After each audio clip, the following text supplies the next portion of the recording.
तो नमस्कार प्यारे साथियों, स्वागत है आप सभी का नम्रता नर्सिंग एकेडमी में। और यहाँ पर हम जानेंगे पीएनएसटी 2025 के बारे में अपडेट। देखिएगा, आप सभी को पता चल ही गया है कि आप सभी का 2025 का पीएनएसटी का रिजल्ट आज जारी कर दिया गया है। लेकिन अब उसके आगे की प्रक्रिया के बारे में बहुत सारे विद्यार्थी पूछ रहे हैं कि सर अब आगे क्या होगा। तो देखें, सबसे पहले मैं आपको बता दूं कि यहाँ पर अब पीएनएसटी 2025 के रिजल्ट के बाद ये डॉक्यूमेंट ज़रूरी रखना है आप सबको, क्योंकि अब होगी आपकी काउंसलिंग प्रक्रिया की शुरुआत अब होने वाली है। क्या क्या होने वाली है पूरी जानकारी मिलेगी एक ही वीडियो में। आगे की प्रक्रिया और इतने नंबर वालों को मौका मिला, बड़ी खबर, सारी अपडेट हम देने वाले हैं। चलेगा, तो चैनल को सबसे पहले आप सभी से रिक्वेस्ट है कि चैनल सब्सक्राइब कर लें, ताकि सारी अपडेट हम आपको मध्य प्रदेश या अन्य राज्यों की नर्सिंग संबंधी अपडेट इसी चैनल के माध्यम से देते हैं। तो आप सभी चैनल को स्पेशली रिक्वेस्ट है कि आप सब्सक्राइब कर लें प्लीज़। प्यारे मेरे विद्यार्थियों, ज़रूर से ज़रूर सब्सक्राइब कर लें और कमेंट जरूर किया करें। एक सबसे पहले मैंने आपको बता दिया कि पहला नंबर का कॉलम हमने आपको बताया कि आपका रिजल्ट आज जारी कर दिया गया है। दूसरा नंबर कितना का आया, कट ऑफ, फाइनली मेरिट कितने में आया, ये सारी अपडेट दे दी। अब तीसरी जानकारी, आप सभी का जो प्रश्न आ रहा था सर काउंसलिंग प्रोसेस शुरू होगी तो उसमें क्या क्या होगा, हमें क्या क्या करना होगा। तो सबसे पहले मैं आपको बता दूं कि काउंसलिंग प्रोसेस शुरू होगी। अब इसके बाद रिजल्ट जारी कर दिया है तो सबसे महत्वपूर्ण स्टेज होती है काउंसलिंग प्रक्रिया।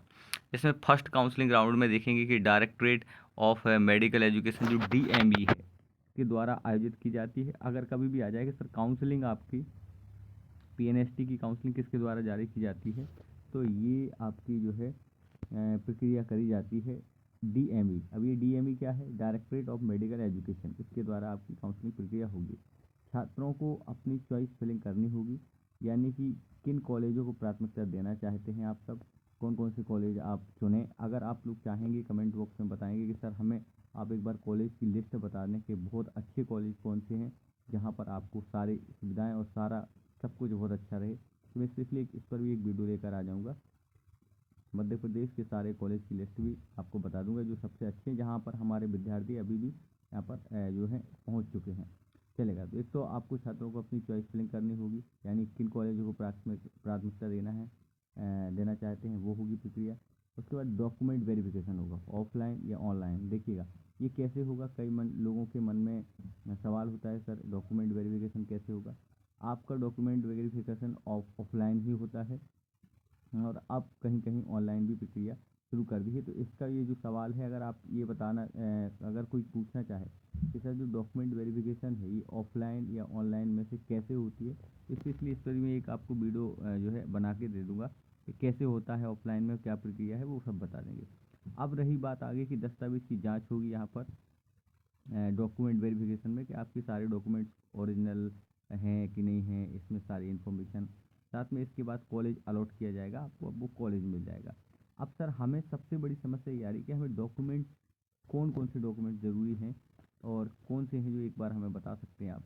तो ज़रूरी दस्तावेज या फिर डॉक्यूमेंट्स जो है रिक्वायर्ड, जो हमें इनकी रिक्वायरमेंट है वो सारे डॉक्यूमेंट आप पहले से ही जारी रख लेना। आप इसका इंतज़ार ना करना कि सर क्या है हमारे पास, नहीं, अगर नहीं भी है तो आप इसको अभी से जो है पूरा तैयार कर सकते हैं। जैसे 10th क्लास की मार्कशीट, प्रमाण पत्र जो आपका, मतलब 10वीं की मार्कशीट चाहिए, और फिर उसके बाद 12वीं की मार्कशीट चाहिए है, और एक मूल निवास। ठीक है, यहाँ अगर हम बात करें तो आपका मूल निवास, जिस गांव के आप रहने वाले हैं, कहाँ शहर के रहने वाले हैं, जहाँ के हैं, तो आपका अगर ये नहीं है, इसमें भी दिक्कत आ रही है मूल निवास में, तभी मुझे बताना, मैं आपका एक जानकारी दे दूंगा। तो आपका 1 या 2 दिन में ही बन जाएगा, 1 दिन में ही बन जाता है। आप किसी भी कैफ़े पर जाके मूल निवास बनवा सकते हैं, आप स्वयं के द्वारा प्रत्यारोपित करके ये आपका बन जाता है। और कास्ट सर्टिफिकेट ये बहुत ज़्यादा ज़रूरी है। अगर आप ओबीसी SC ST से हैं तो यहाँ पर आप ध्यान रखिएगा, स्पेशली आपको कास्ट सर्टिफिकेट चाहिए है, और इसमें थोड़ा बनने में समय लगता है। अगर आपका, एक बात याद रखना, मूल निवास है जो और ये कास्ट सर्टिफिकेट ये वैलिड होना चाहिए, क्योंकि आपको पता है मूल निवास 3 साल के लिए वैलिड रहता है, और अगर 3 साल से ज़्यादा टाइम हो गया तो आपको फिर से बनवाना होगा। अब रहे यहाँ जनरल वाले जो EWS कर्मी हैं, जिनको EWS से इन्होंने सिलेक्शन लिया है, तो यहाँ पर इनकम टैक्स सर्टिफिकेट होता है जो EWS, इसमें 10% रिजर्वेशन दिया जाता है जनरल वालों को। स्पेशली EWS 1 वित्तीय वर्ष के लिए मान्य होता है। तो आप, अगर आपका पुराना हो चुका है तो आप इसको फिर से अपडेट करवा लें, क्योंकि ये बहुत ज़्यादा इंपॉर्टेंट है। साथ में PNST जो एडमिट कार्ड है उसका रिजल्ट है, ये सब एडमिट कार्ड और रिजल्ट दोनों आपको अपने पास रखना है और पासपोर्ट साइज़ फ़ोटो रखना है और आधार कार्ड, इतनी सारी चीज़ें रख लेना है। अच्छा, अब इसके साथ साथ और क्या सर ज़रूरी है? आपका आधार कार्ड हो गया।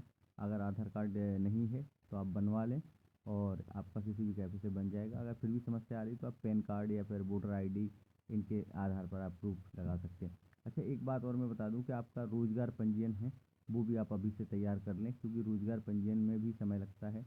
या तो आप जिला जो है रोज़गार कार्यालय से बनवा सकते हैं, या अब रोज़गार पंजीयन आपका किसी भी कैफ़े से तुरंत बन जाता है, 30-40 रुपये लगते हैं। अब आप इनमें से कौन सी जो है विषय पर आप वीडियो चाहते हैं हमें ज़रूर बताना। स्पेशली कौन सा डॉक्यूमेंट, आपकी सरनेम गलत तो नहीं है, कोई डॉक्यूमेंट है या नहीं है, गुम तो नहीं गया है, या कौन सी समस्या आ रही है। एक बार स्पेशली एक मैं डॉक्यूमेंट पर भी वीडियो बना दूंगा कि कौन से आपको डॉक्यूमेंट ज़्यादा ज़रूरी हैं, वो भी हम आपको एक जानकारी दे देंगे। तो ये जानकारी आप सभी को कैसी लगी? बहुत बहुत धन्यवाद के पात्र हैं आप सभी, और हमारी आप सबके लिए अग्रिम बधाई, शुभकामनाएं। आप लोग आगे बढ़ें, स्वस्थ रहें और आप अपने जीवन में निज ऊंचाइयों को छूते रहें और माता पिता का ऐसी खुशियाँ देते रहें। चैनल को सब्सक्राइब जरूर कर लेना, क्योंकि प्यारे बच्चों, आप सबके प्यार और सहयोग से हम आगे बढ़ पाएंगे और ऐसी अपडेट हम आपको देते रहेंगे। तो स्पेशली आप सभी यहाँ रिक्वेस्ट है, निवेदन है हमारा कि चैनल को सब लोग सब्सक्राइब करें और शेयर जरूर करना सभी लोगों तक, और आप लोग सभी लोग लाइक भी किया करें, कमेंट्स भी किया करें। Thank you so much. जय हिंद, जय भारत, जय श्री महाकाल। और अगर किसी विषय पर आप यहाँ पर अपडेट चाहते हैं तो आप कमेंट बॉक्स में आप जानकारी ले सकते हैं। मैं आपको रिप्लाई भी करता हूँ और साथ में हम आपको एक स्पेशल वीडियो भी बना दूंगा जिस टॉपिक पे आप चाहते हैं। Thank you so much. जय हिंद, जय भारत, जय श्री राम।